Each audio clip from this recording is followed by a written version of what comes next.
Bank. She's the head of AI. And also Ernie from Twitter. He's the CEO and co-founder.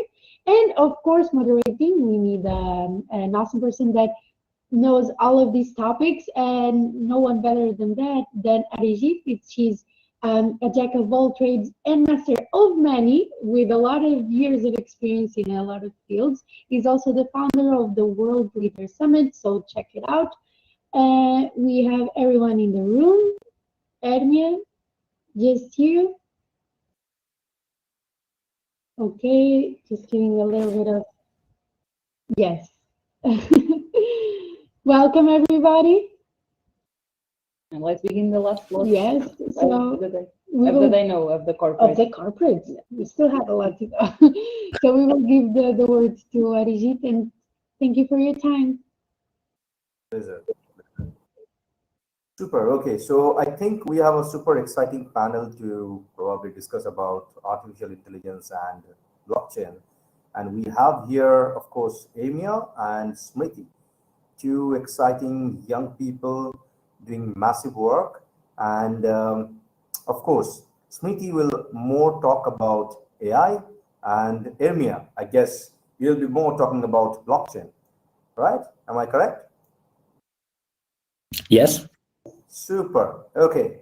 So now talking about blockchain, talking about AI, before we go deep dive into the latest generation technology, let me take you back probably 10,000 years back, real technology. Probably we forgot all those kind of inputs from the history.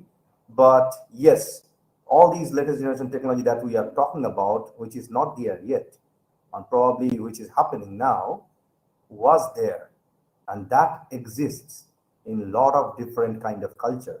And when I'm talking about culture, of course, I'll take a look deep into Indus Valley, which we call as Sindhu as a culture. And we are talking about Mayans. So if we go deep dive into all these kind of technology, all of them talked about one particular thing, neurons. How neurons were actually much more superior in an era we call in Sindhuism as Satya Yuga. There, humankind used to use human neurons, brain powers, to control objects, things, and used to communicate with each other with mind power. If we think time as a circle, of course, we are in specific frame of that timeline. Because we are in this frame, we don't realize past and future. Now, why the hell I'm talking about all these timeline, all these 10,000 years back technology? Because we are probably going towards that.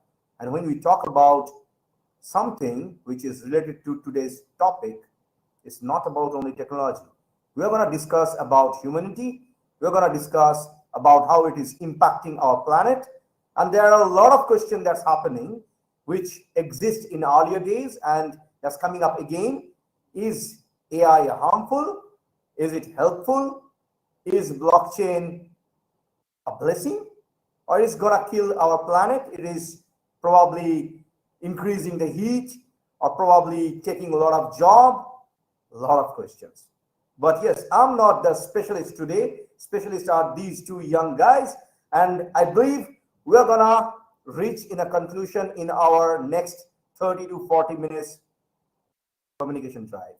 So guys, I hope that you guys are ready, but before we go very deep dive into our discussion, for the audience, for everyone, I would love to ask Ermia, and he's from great civilization, the Persian civilization. And Ermia now working in blockchain and working specifically on climate change. Oh my God, Amy, you're doing a massive work. But for normal people understanding, what is this blockchain? And if you can explain us 5 key industry application of blockchain. Thank you for inviting me to this event. It's one of my favorite topics, themes. So you asked about blockchain.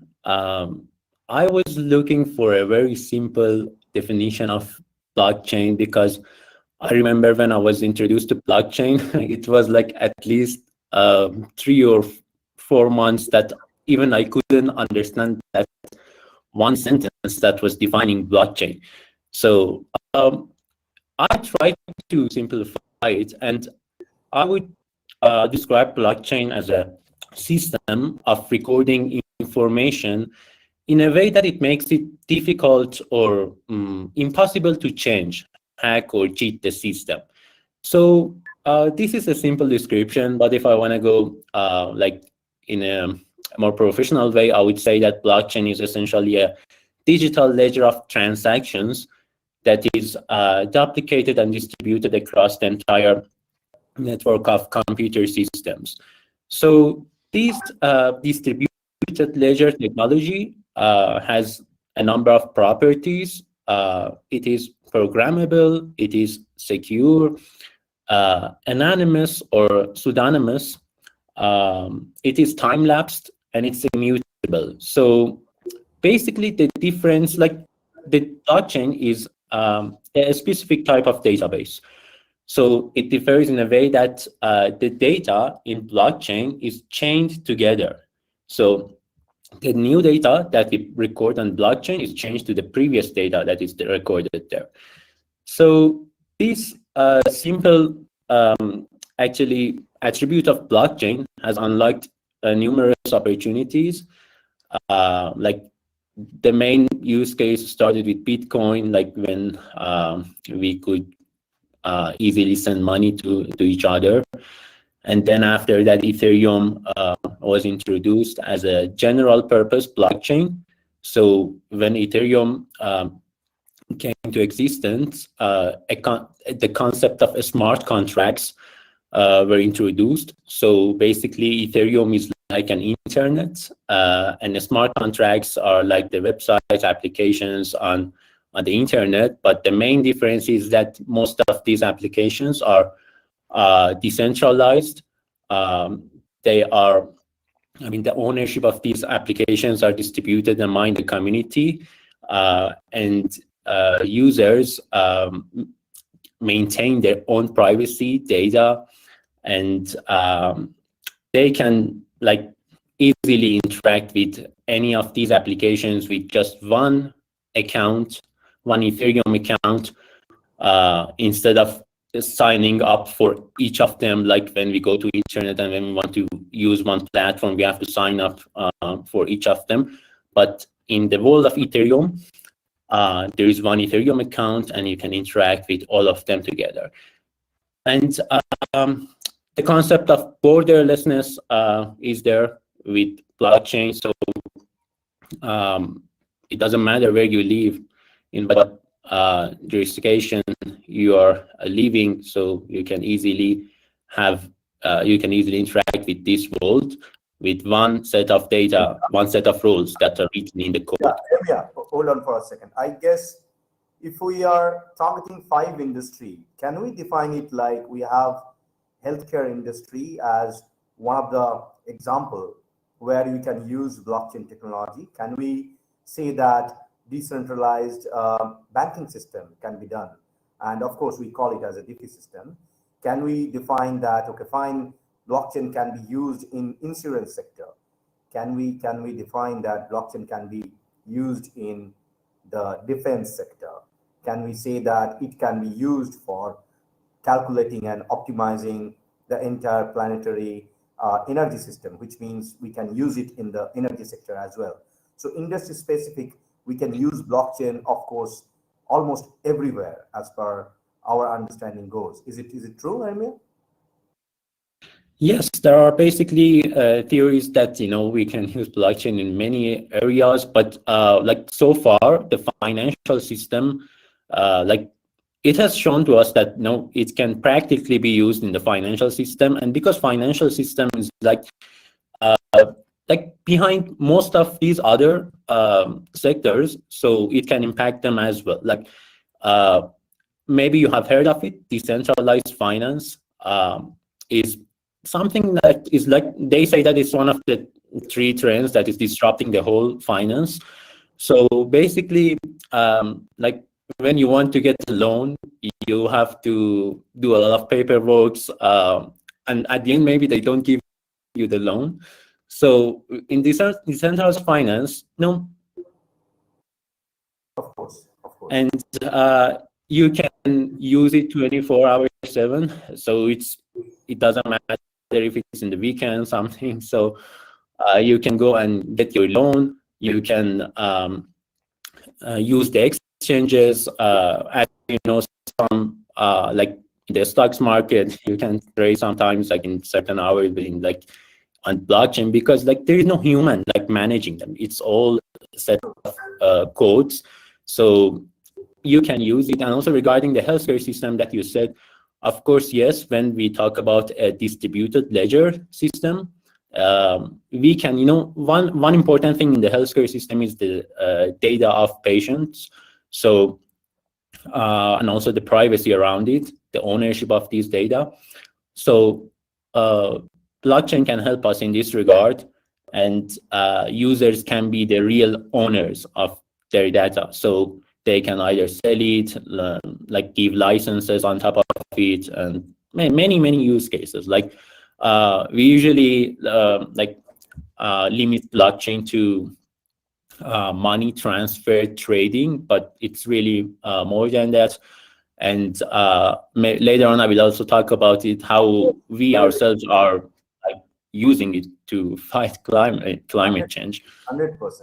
We will explore that. But before we jump into that, I will be probably picking up the superwoman among two of the men that we are actually discussing. So we have a superwoman with us, Smriti. And Smriti is, of course, going to enlighten us about, of course, artificial intelligence. But Smriti, I have a different kind of question for you. If we look at Industry 4.0, it includes a lot of variety of technology, and AI plays a very vital part of it. Probably we are using AI without even knowing it. Probably we are surfing net, probably we are using our phone, it listens to us, but we don't realize how these things are happening. So from a layman's point of view, could you please enlighten us what is AI and how exactly, without knowing all those such kind of activities that's going on in the background, how exactly AI is implemented in a very sophisticated way to help humankind? Yeah, thank you for the introduction, Arijit. First, I'm pretty sick, so I might cough a lot and it might look like I'm dying, but I'll not. So, when it comes to AI, it's basically computers trying to do things that traditionally humans do, or something that requires human intelligence, which means creating algorithms to classify, analyze, and draw predictions from some data that has been acquired for some period of time, depending on what task we want to do. It also involves acting on the data, learning from new data, and improving over time. So it's basically how there's a baby who like learns to walk and then eventually grows sometimes into a smart adult, sometimes not. So similarly, like humans, like us, AI is not perfect at this point. Also, one important thing is that the difference between AI and regular programming is that regular programming defines all possible scenarios and only operates within a certain defined scenario. But when it comes to AI, it trains a program for a specific task, and then it allows it to further explore and improve on its own. A good AI architecture or a good AI model figures out what to do when you pose some unfamiliar situation in front of it. For example, Microsoft Word, it cannot improve on its own, but facial recognition software can get better at recognizing faces if you like use it for a long time, if it's fed or trained on more data. So to apply AI, you need data, a lot of it. AI algorithms are trained using large data sets so that it can identify patterns and make predictions and recommend actions as well, very similar to how humans work. So it's also very interesting, as you mentioned, that we interact with AI like on a daily basis almost, both in our professional and personal lives. So there are certain things like task automation where we use repetitive back office tasks such as invoicing, management reporting, which can be automated to save time and improve accuracy as well. Factories, warehouses, etc. They use AI-powered robots for automation of such tasks. Then we have chatbots right now, like almost everywhere, used a lot in healthcare, like mental health. There's virtual chatbots like this one called TESS, which is developed by Northwestern University, and it's proved. Sorry. No worries, no worries. So sorry. I don't know You what are happened. doing perfect. Don't worry about it. Yeah. You're the So powerhouse here. Don't worry about your cough and cold. You're doing perfect. Yes, please continue. So yeah, so basically what we saw with TESS is that people opened up a lot more to a virtual bot as compared to humans, because like the stigma surrounding mental health, etc. Then social media, Facebook uses AI, and even to upload photos, etc., identifying faces, tagging names. Sorry. Oh shit, no, it's bad. Yeah, Then of another course, AI thing. is used actually almost everywhere nowadays. And for the audience, if you probably listening, let me tell you something. Whenever we are using any kind of artificial intelligence into our game that we create or the virtual reality application that we are making, game developers are probably the early adopter of artificial intelligence long back in Atari days when Atari started creating interactive application utilizing, of course, those old technologies. And when we are talking about such those old technologies to come into the today's generation of technological aspect and the improvisation, we are nowadays talking about centralized system, we are talking about decentralized system. And when we are talking about such kind of decentralized technologies, of course, it has got a lot of potential to help and achieve the SDGs by probably the conventional approaches to the sustainable development via the benefits of blockchain technology. Now, when I'm making this statement, probably there is a transparency issue which occurs, and that gives a lot of flexibility for technologists, for governments, and probably with the corporates. But this is not a mere statement. Probably this needs a great explanation. So I'll go back to Ermia regarding the same. Could you please explain a little bit about what is decentralized technologies and how SDGs are being impacted by such kind of decentralized technologies and what exactly you guys are doing? I heard that you made an amazing disruption and that has been supported by great guys as well. Could you please tell us about it? Sure. So decentralization is one of the core values around the blockchain movement, if I want to call it. So like it all started, like significantly started with Bitcoin. So we have witnessed that like over these years, no central entity, government even, had not been able to stop Bitcoin, even though they were like against it because of this kind of disruption that is taking place with the help of that. And also about Ethereum. So these technologies, I mean, the good technologies that we see in this space are usually the decentralized ones. So why is it important to be decentralized? Because these technologies are basically like disrupting the like incentives, the interest of many current stakeholders in the traditional sectors that they're disrupting, and usually they do a lot of like malicious actions like lobbying, I don't know, and many things to stop them. But the reality is that these technologies are important for the future of humanity. They are bringing like really good benefits for us in terms of like freedom of, not freedom in many things, like freedom of speech, freedom in financial, freedom in finance, and many other things. So at the infrastructure level, it's really important these technologies be decentralized. Like by infrastructure, I mean the underlying blockchain, like Bitcoin, like Ethereum, and also in the application level, like those applications that are on top of Ethereum, it's also again important to be decentralized. So there are different ways to become decentralized. One of the most popular ones are like introducing governance tokens. So basically, the users of those applications become the owners of those applications. And there is an interesting phenomena that happens when these platforms become decentralized.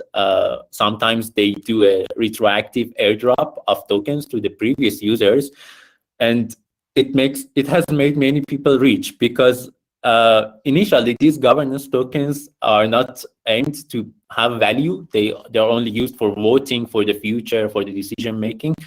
But because like it goes to the market, it gets value, and those users become sometimes rich because of these kind of retroactive airdrops. But they use it for voting for the future of those platforms. So maybe you have heard of Uniswap. It's one of the most famous exchanges, and decentralized exchanges in crypto. So it did the same, and now no one can stop it. Like there is like this concept that sometimes, for example, the regulators go and talk to the founders or to the company that develops this decentralized exchange. The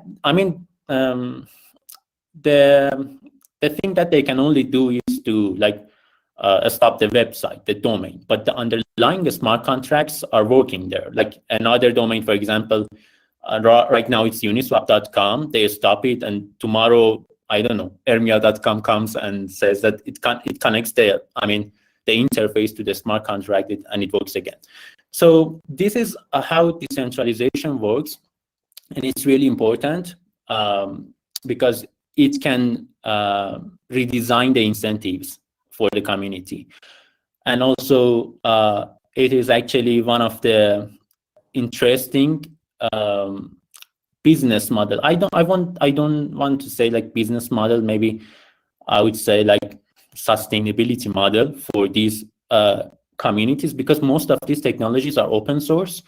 So, and this is one of the best things about blockchain technology. Unlike many other technologies, most of the technologies that are being developed in this area are open source. And this is one of the reasons that one sector, like for example, DeFi, decentralized finance, is progressing so fast. Like they say that 1 month in DeFi is like 1 or 2 years in the traditional finance, something like that. So,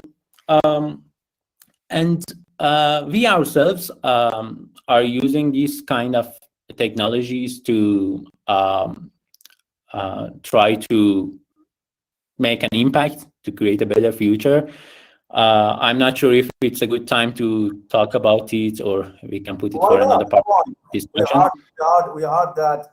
Actually, I personally, at least, impressed about what you have done on the top of technology, and of course, the climate change situations that we are facing. And this is probably the right time, Ermia. Why don't you share us what all you are doing regarding climate change? And I believe you are basically a community player. It shows from your eyes, it shows from your talks. So same here. So I'm also a kind of community builder, building a lot of ecosystem, and of course sustainability factors. But this is not my platform to showcase what all I'm doing, but this is your flow. So why don't you share what you are doing and what are the kind of impacts that you are making?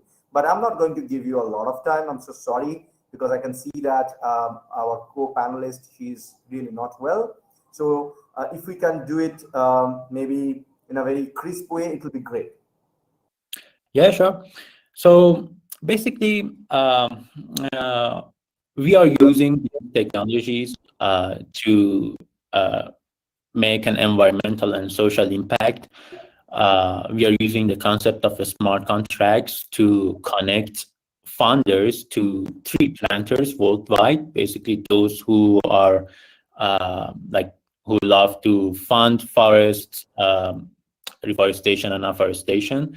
And it's the simplest explanation I can give about what we are doing, but there are many things around that, like we are providing storytelling opportunities to planters who use NFTs, like artists.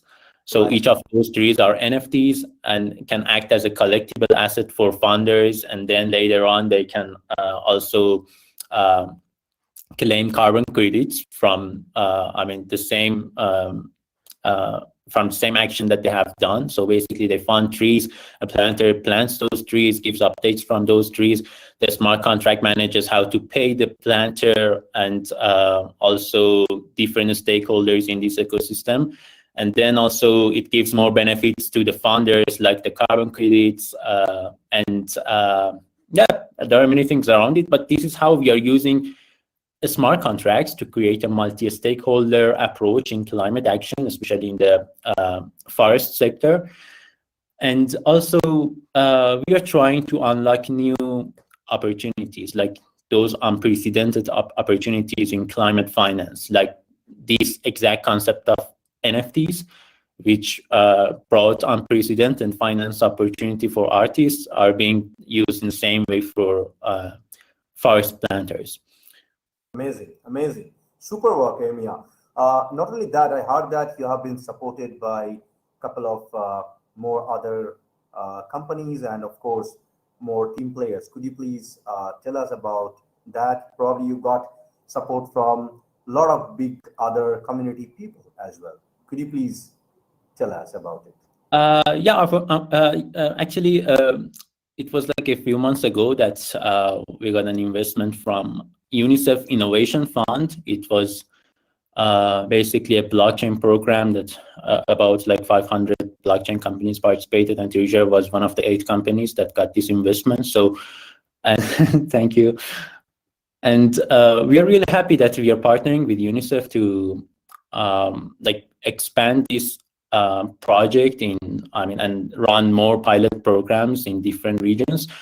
So in less than a month, we are launching the public beta of the protocol, in which planters from 10 countries have joined Treasure to plant trees, supply trees to Treasure protocol, and on the other side, funders can support them by collecting the trees. We call this Genesis collection, the first 10,000 trees that are being planted in Treasure.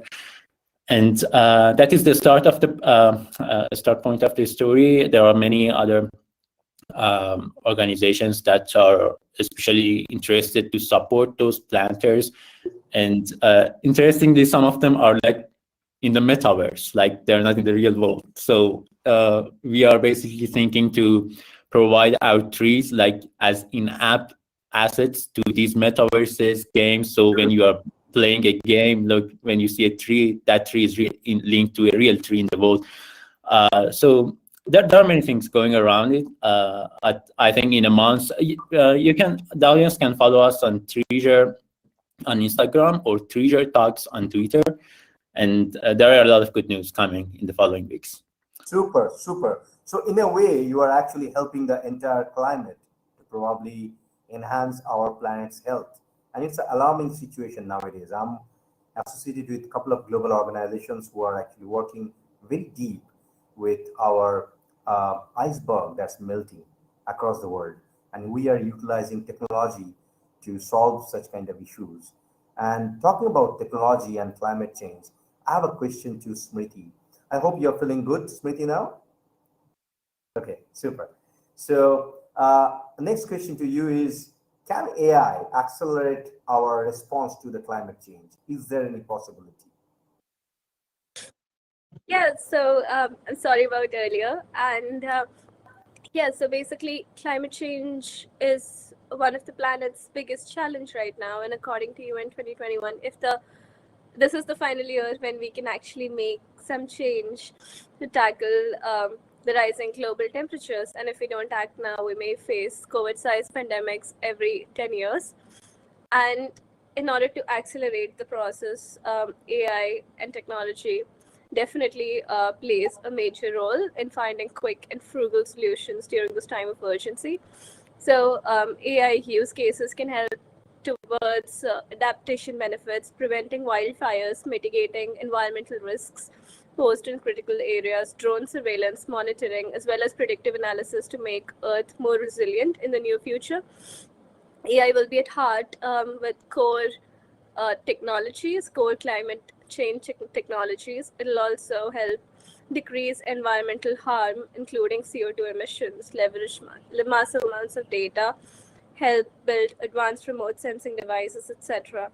Also, emissions can be halted in the energy sector, which currently contributes almost 73% of emissions all across the world, by using AI to forecast the supply and demand of power for the national grid, improve the scheduling of renewables, and reduce life cycle fossil fuel emissions through predictive maintenance. Also, using AI ethically to battle climate crisis will lead towards environmentally and socially responsible projects, which will have a good impact on the planet as well. So I can give a quick example of how we are using AI to tackle like climate change, like our part of the contribution.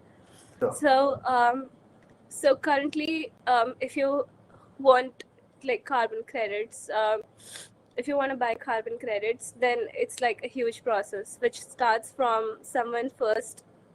There's like a landowner who's doing sustainable farming, and they first have to get their land verified, and then someone will audit and check like, okay, this is X number of carbon credits is here in the project, and then someone else can buy it. So in the first step, currently this whole process is manual, expensive, exclusionary, and unreliable. So right now, currently the verifiers, they have to conduct a site visit with a measuring tape where they measure the trees. They measure with just a small sample size of the forest and then use that to calculate the average carbon in the forest. The second thing is them being expensive. So this is time consuming and extremely expensive. So expensive that it makes the viable minimum size of a forest in order to qualify for carbon verification 1,500 to 1,200 acres. So again, this is exclusionary for almost 500 million small landholders who have land smaller than that. So Wow. the answer is that right now, 500 million small landholders globally, they can't access the service, and they're not like paid for the sustainable farming that they're doing.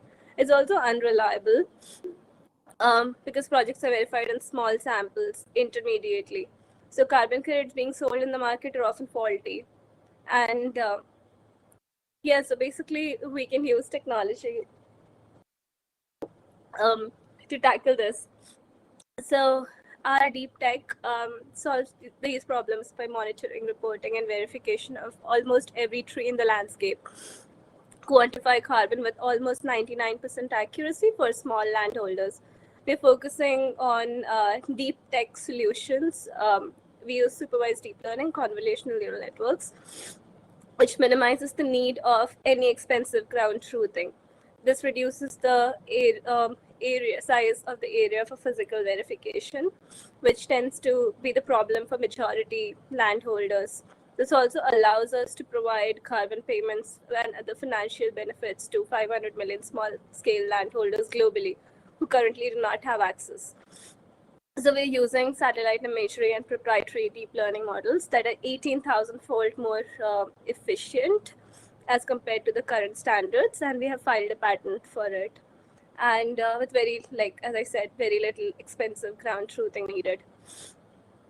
And we are official partners with European Space Agency, who provides us with high-resolution satellite images.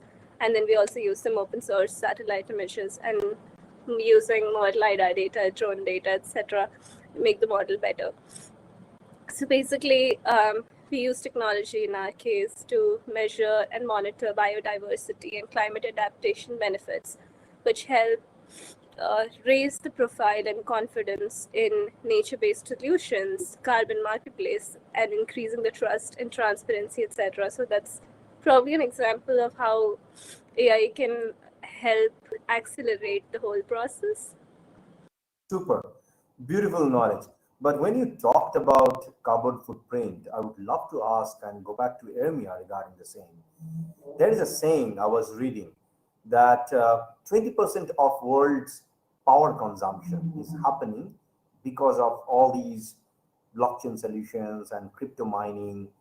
Is it true, Ermia, that it's actually increasing heat? It is actually taking more power consumption? What's your take on it? I think it's definitely wrong because like 20% is so much. The latest study, reliable study that has been conducted was by Cambridge University that showed that like there are different concepts. There is like energy production, there is electricity production, and then there is electricity consumption. So these numbers are all different. So regarding the electricity consumption, Bitcoin is now using, let's go back to this blockchain and how different consuming power. So we have two main types of blockchains. So one of them is like POW, proof of work. The other one is POS, proof of stake. So those proof of work blockchains are usually the ones that we are referring to them as power consumers. Bitcoin and current version of Ethereum are some of them. So most of the power consumption comes from Bitcoin. So Bitcoin is now using no more than 0.5% of global electricity consumption, the share from the electricity consumption. And if we go back to the energy usage, compared to the Bitcoin's share from the energy consumption, it's like 0.08%. So it's so different from that statement.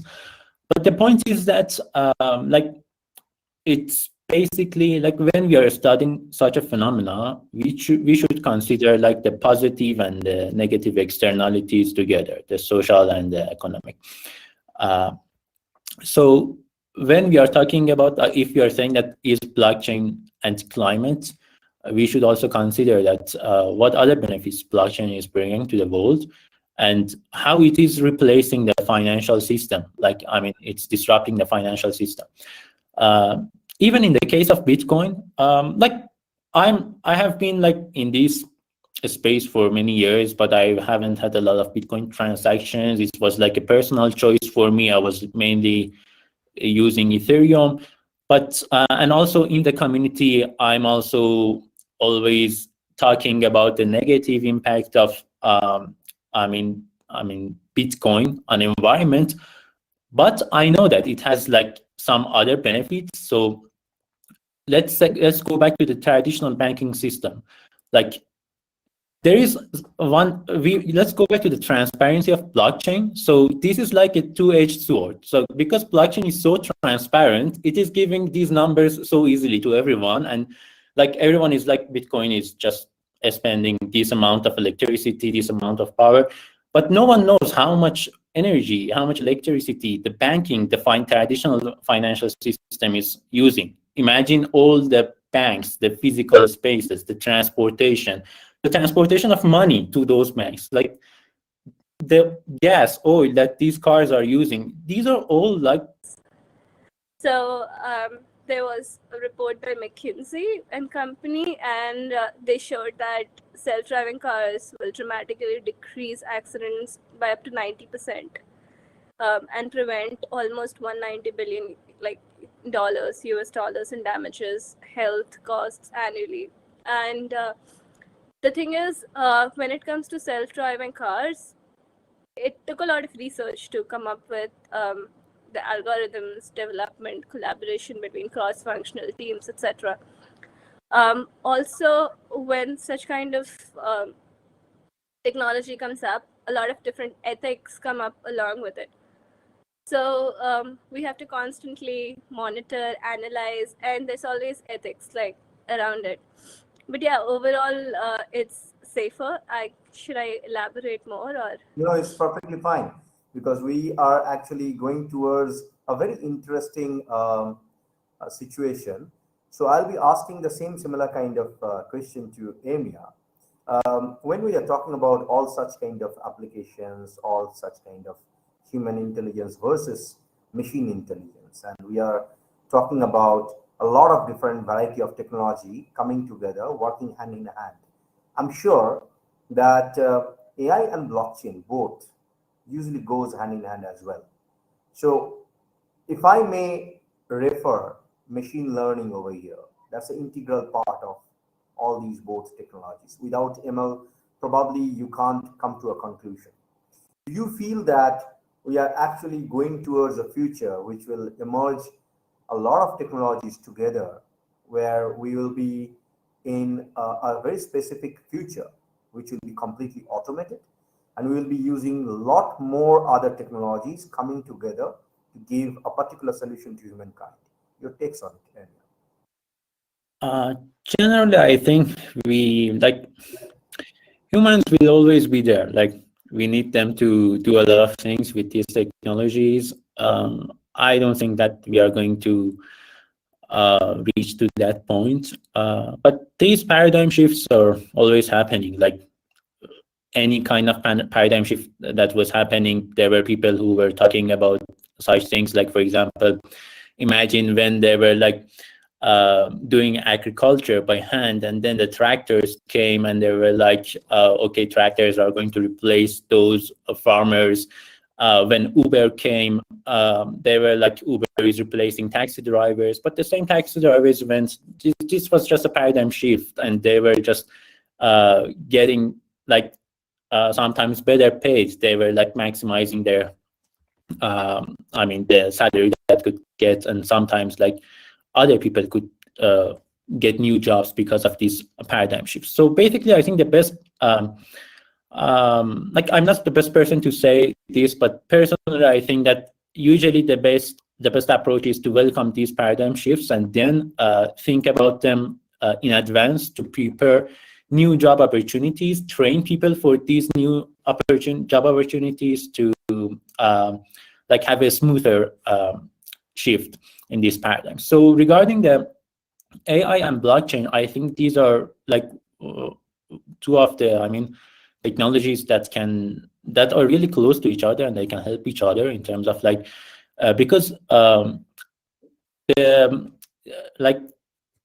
machine learning and AI, data is like food, is like fuel, and blockchain is like the industry of data, and also there are a lot of things happening around data in blockchain, especially the ownership of data. And I think I haven't seen a lot of practical. I have seen companies that have started this, but I haven't seen large scale practical use cases. But I believe that we are very close to that. They are going to maybe decentralize the ownership of the people's data in the future, and then at the same time, those AI companies maybe they are going to use these data in a better way, unlike the way these large companies like Google, Facebook, and other companies are using our data.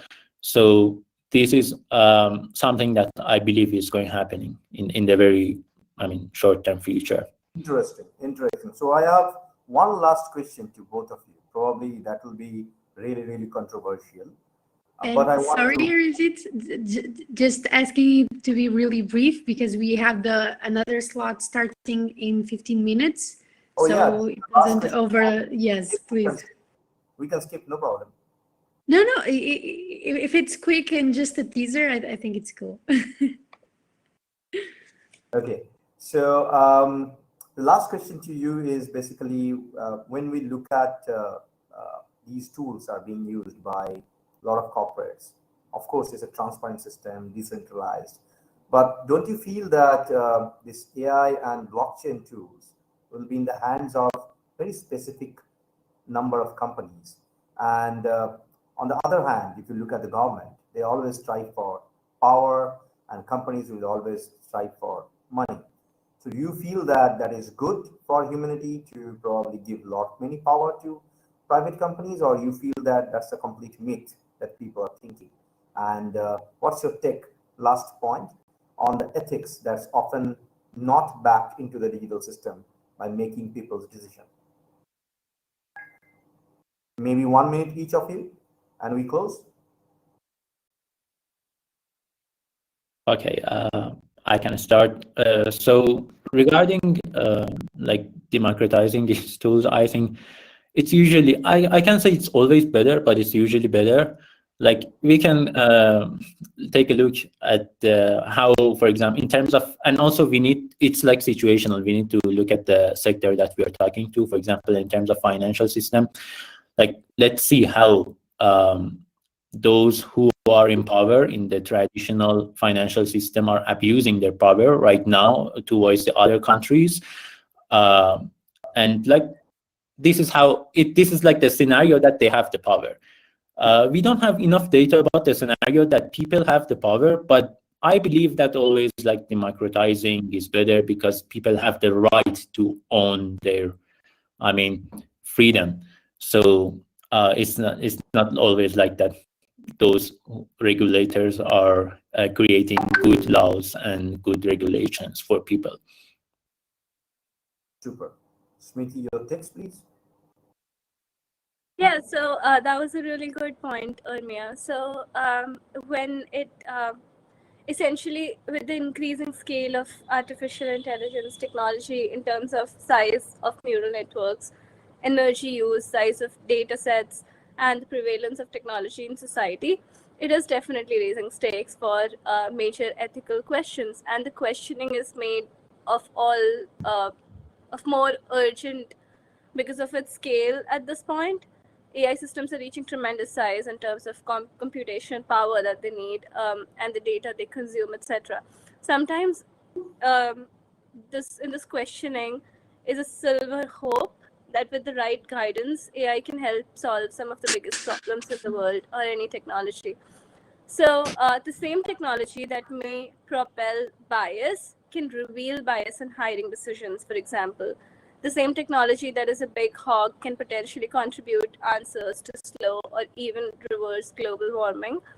The risks of AI at present moment arguably outweigh the benefits, but the potential benefits are large and it's definitely worth pursuing. And I think a key question to ask is how we can use technology or how we can use AI to do or bring out something better in society.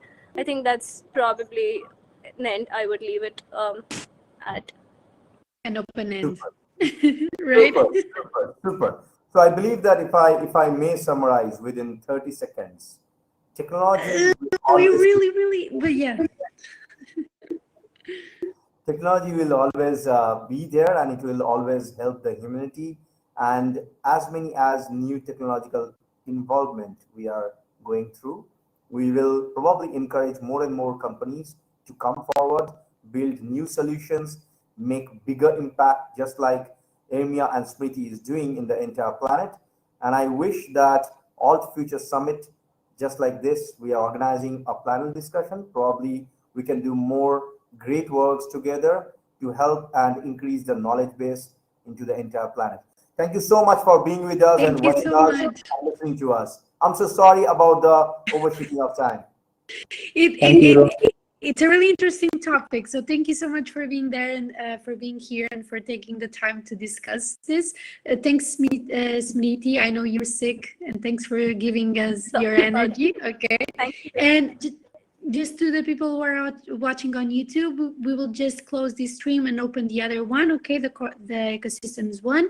I will announce the winners in the beginning of the other. Okay. Thank you so much. Bye bye. See you soon. Bye. Thank you.